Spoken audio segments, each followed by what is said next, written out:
E aí pessoal, tudo bem? Voltamos mais uma vez e hoje vamos continuar o assunto de fungos. Lembra que nós falamos das características gerais dos fungos, de como é que eles se comportam, como é a reprodução? Não assistiu ainda? Então clica aí no card que você vai poder assistir essa aula de fungo. Hoje o assunto são doenças causadas por fungos, as famosas micoses.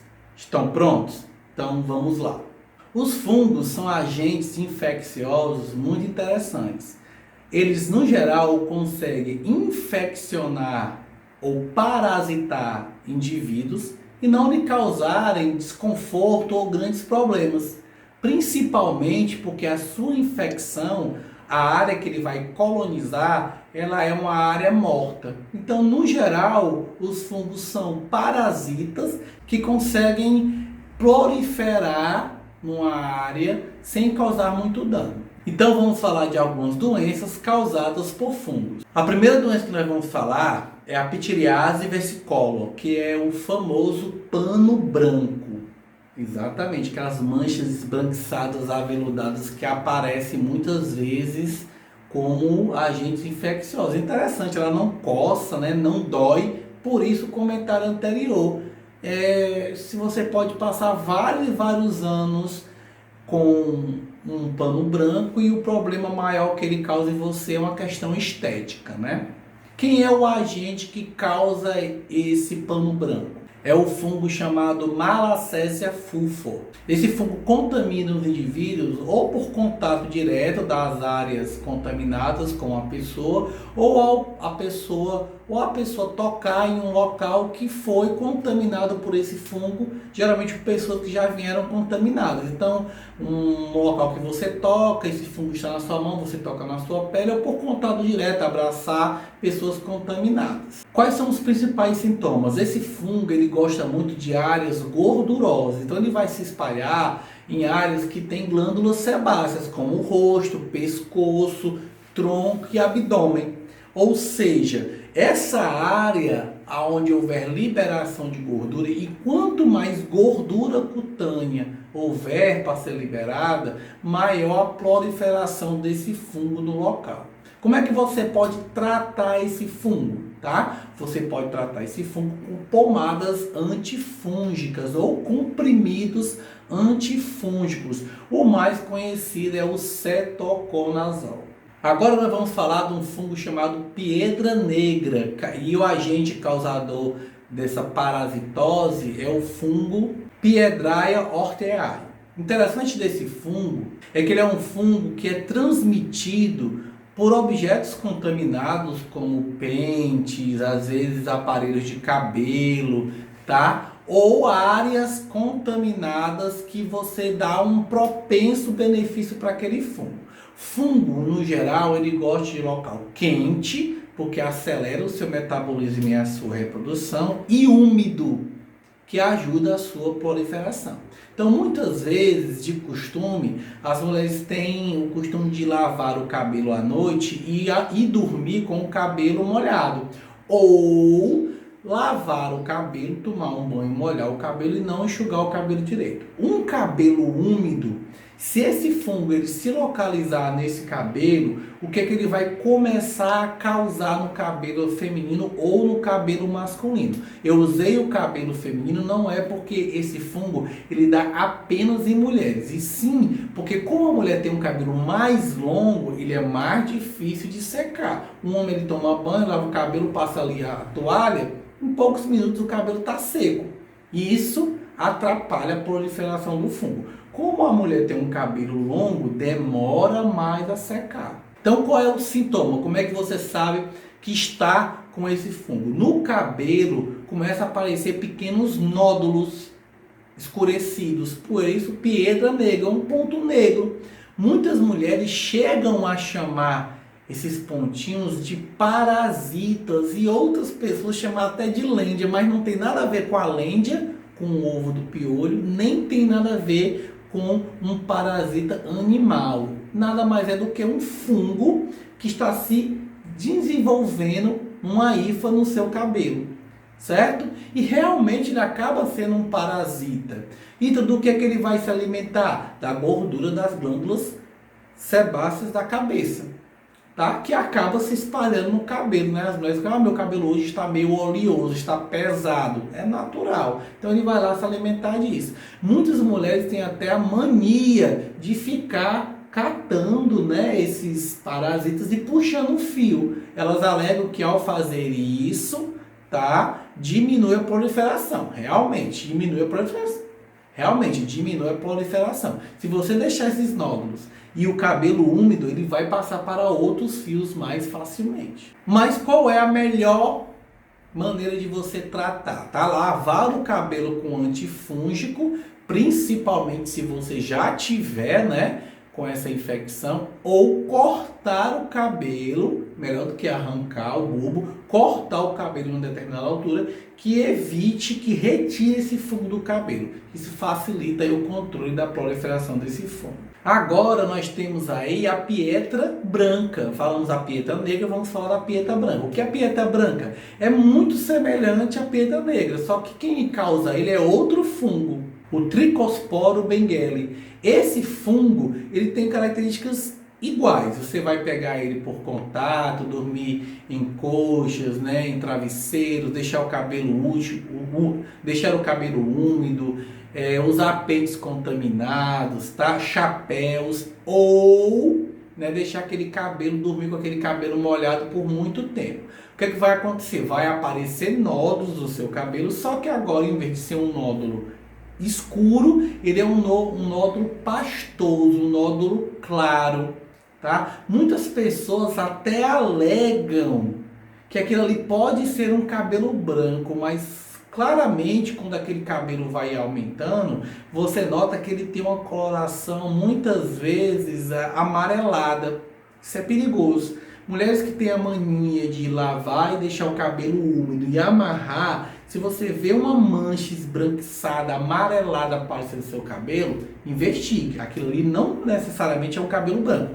Pode ser pietra branca, principalmente se ele estiver numa área bem específica, um tufo de cabelo, tá? E aí você tem que cuidar disso. Ele também pode aparecer no bigode, nas axilas ou nos pelos pubianos. O que é que nós podemos fazer para combater esse fungo? Higiene, né? Você sempre manter o local higienizado, lavar seu cabelo frequentemente e cortar, fazer a tricotomia, né? Cortar o cabelo da área contaminada, esperando que aquela área, né, ela seja eliminada.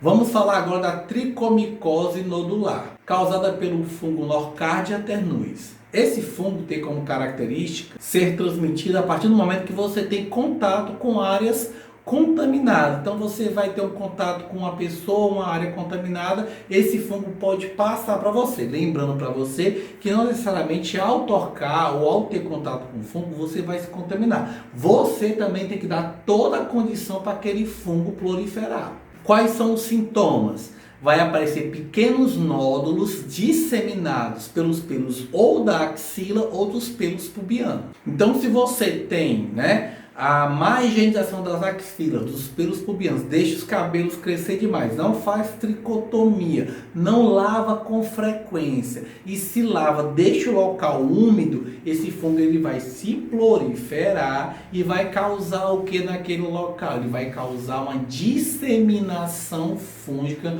como você pode ver na foto. Qual é o melhor tratamento? Higiene e tricotomia, cortar os pelos contaminados. Vamos falar um pouquinho das onicomicoses, que são as micoses de unha, né? Eu não escalei aí um fungo específico, porque nós temos um vasto grupo de fungos que podem causar essas infecções da unha. Interessante que você vai se contaminar com essas infecções, com esses fungos, quando você passa a utilizar escarnadores, aqueles palitinhos, o próprio pincel, tá, do esmalte, produtos que ficam passando de pessoa para pessoa e não são esterilizados. Esse talvez seja o grande ponto. A utilização de materiais não esterilizados, por exemplo, por manicures, ou você também pode pegar esse fungo por utilizar locais contaminados como banheiros e locais sempre úmidos, ou você está geralmente utilizando sapatos fechados, e você manter o seu pé úmido. Esses fungos são muito comuns na época do inverno, que tem muita chuva, e você molha muito o pé, e você observa que esses fungos, eles não são tão naturais na unha dos dedos da mão. Por quê? Porque são áreas que sempre estão secas. Então, se você não tem uma higiene, calça sapato com o pé úmido, vive em locais muito úmidos frequentemente, banheiros ou áreas alagadas, ou anda em manicure, tenha cuidado para você não pegar esse fungo na unha.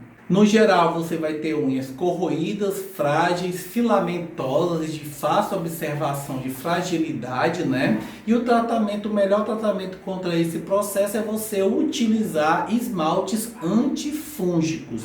Por um período de tempo, como a unha ela vai crescendo e você vai utilizando esse esmalte antifúngico, ele isola aquele local e aí você vai tendo o crescimento de uma unha mais sadia. Vamos falar agora da frieira, né? Quem é que nunca teve a frieira? Eu já tive muita frieira e quando era mais novo, né? Jogava muita bola em campinho aí com água e na época da chuva tinha muita frieira no pé. Quem é que causa, quem é um agente causador da frieira? É o fungo chamado Trichophyton, do gênero Trichophyton, tá? Nós temos vários tipos de fungos desse gênero que causa essa frieira. Como é que você se contamina? Andando em locais úmidos ou, por exemplo, usando sapato, né? Calçando sapato aí fechado com o pé úmido por muito tempo. Qual é o sintoma básico, né? Você tem aí uma ferida entre os dedos. Esse ferimento entre os dedos nada mais é do que uma proliferação fúngica e o fungo está literalmente comendo a sua epiderme. Qual é o melhor tratamento contra esse processo? Tá? O correto é você procurar um dermatologista. Ele vai passar a pomada correta para o fungo correto. Na minha época, né, eu usava táticas não tão tradicionais, né? Esquentava água, colocava no local, mas não vai adiantar nada você fazer isso e nem precisa se torturar, mas também você tem que cuidar, sempre manter o pezinho seco, calçar o pé num sapato, num tênis seco. Otomicoses, né? Micose do trato auricular. Certo? Ele é causado aí por vários agentes, né? Eu tenho a Candida albicans, Aspergillus albicans ou Aspergillus niger. Nós temos aí uma família desses agentes contaminantes. Você vai adquirir esse fungo tendo contato, né? Por isso que o ouvido ele libera aquela cera. Você acaba muitas vezes pelo ar, pelo toque, pelo dedo, né? Muitas vezes você bota a mão na boca e sua boca tem cândida, depois você coça o ouvido, tá? Então o ouvido com um pouquinho de cera ele é essencial para evitar essas contaminações, tá? A partir do momento que você se contamina com esse fungo, você não pode, né, deixar aquela área propensa. O que é aquela área propensa? O ouvido úmido. Observa como a umidade é muito importante para a proliferação dos fungos. Você não pode estar deixando seu ouvido totalmente úmido. Você tem que estar sempre ali, né, após o banho, checando o ouvido e tal, limpando aquela área, deixando aquela área seca para que não haja proliferação do fungo. Quais são os sintomas? Surdez parcial total, prurito, que é a coceira, ardência, vermelhidão e uma área dolorida. O fungo está crescendo dentro do seu trato, né? Às vezes o tímpano é infeccionado e aí isso aí no geral causa dor, né? São as famosas otites, dor no ouvido. E aí você vai ter que procurar um médico e esse médico vai passar antifúngicos e medicamentos próprios para o ouvido. Agora vamos falar de uma doença muito perigosa que é a histoplasmose, tá? Essa doença é causada por um fungo chamado Histoplasma capsulatum. Esse fungo é o famoso fungo dos pombos, das aves, né? Na verdade o pombo pobre aí é mal visto, né? Ele é o acusado de todo o processo, mas ele não é o único culpado, tá? Como é que eu me contamino? A partir de fezes de aves e morcegos, tá? Ítalo, qualquer ave, qualquer ave. O interessante é que o fungo não está na fezes, mas a fezes é um substrato, tá? Para aquele fungo pousar e se alimentar da fezes. Por isso que também você encontra ele em morcego. Cavernas que tem muito morcego, aqueles morcegos defecam, tá? E criam ali uma capa, o que chamam de cama de fezes. Mas também pode ser no seu prédio, pode ser também numa casa que você tem sótão, e não tem muito acesso a que eles soltam, tá? Pode ser em praças, por isso que os pombos são tão acusados, que tem muito pombo em praça, ele caga, deixa aquela praça toda cagadinha com fezes de pombo. Mas se você cria passarinho em casa, tá? Quando você cria naquele viveiro e deixa aquela tela muito tempo sem lavar e cria aquela cama de fezes, o fungo vai chegar naquele local, vai se proliferar, e quando der um vento, ou por exemplo numa praça, uma revoada de pombos, e você inalar aquele esporo daquele fungo, ele vai diretamente para o seu trato respiratório. Ao ir para o trato respiratório, ele vai dar uma infecção pulmonar, anemia, febre, e se você não cuidar e não procurar o médico, ele vai ser fatal. Vai poder deixar várias feridas na boca, na língua, na garganta, então você tem que procurar o médico. Nós também temos as criptococoses. O que são isso, né? São doenças causadas por um fungo chamado Cryptococcus neophthis. Esse fungo, esses esporos podem vir do solo, frutas, cereais, árvores secas e até por fezes de aves. Então você tem N formas de entrar em contato com esse esporo. Então você tem que ter muita atenção. O que é que vai causar? No momento que você inalar esse esporo, ele pode gerar comprometimento pulmonar, problemas de visão, dor no peito, rigidez na nuca e até meningite. Olha, a meningite é uma doença causada por N porquês, vírus, bactérias e até fungos. Então, no momento que você inalar um agente infeccioso que ele for para o pulmão, você vai ter tipo uma infecção, e essa infecção pode repassar para vários tecidos, inclusive a meninge. Por isso que o correto é, no início dos sintomas, você procurar um médico especializado para não haver confusão com gripe ou com leptospirose ou com outra condição que não combata, porque não vai adiantar você identificar isso como uma bacteriose e tomar antibiótico, nem com uma virose e tomar um produto ou um paliativo viral. Você tem que tratar esse medicamento com medicamentos corretos para fungos. Vamos falar agora da famosa candidíase, né? Causada aí pelo fungo chamado Cândida. Nós temos aí várias famílias, né, desse gênero Cândida, certo? Como é que você desenvolve? Interessante que a Cândida, ela faz parte da sua flora, da pele e a flora vaginal, né? Então, por que em um determinado momento da vida ela lhe causa problemas? Geralmente ela vai lhe causar problema quando você tem uma baixa de imunidade. Quando você tem uma queda de imunidade, tá? Ou porque você estava doente, ou pegou uma gripe, ou porque passou muito tempo no sol, e aí algum agente do seu corpo de controle, algum tipo de imunização inativa falhou, ela prolifera. Ou também você pode estar adquirindo essa cândida por uma contaminação cruzada, tá? Principalmente nas mulheres, né? Você usar peças íntimas, você usar uma saia, uma calça, uma toalha de uma amiga que tem uma cândida diferente da sua, você também pode se contaminar. Às vezes por tomar banho de piscina e essa piscina não foi clorada, sentar em banheiros, né, que não foram higienizados, você pode estar adquirindo uma cândida que não era da sua família, né, de pele, e aí você tem ali uma luta pelo nicho ecológico, para ver das duas quem é que vai dominar aquele local. E aí você gera, né, o que nós chamamos de candidíase, que é caracterizado, né? Se a candidíase for